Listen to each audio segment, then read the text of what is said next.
मैं ये कह रहा था कि अवसर बड़ा महत्वपूर्ण होता है।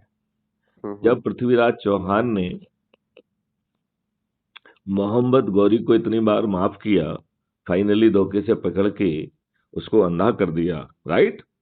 करेक्ट और करेक्ट जब उसके बारे में सुना गया कि सब इतना प्रतिभा का धनी है, तो मरने के पहले मोहम्मद गौरी ने सोचा कि इसका वो देखा जाए कि इसको कितना वो है।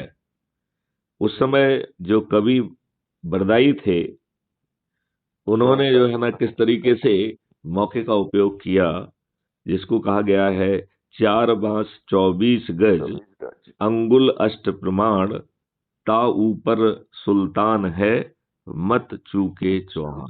चौहान।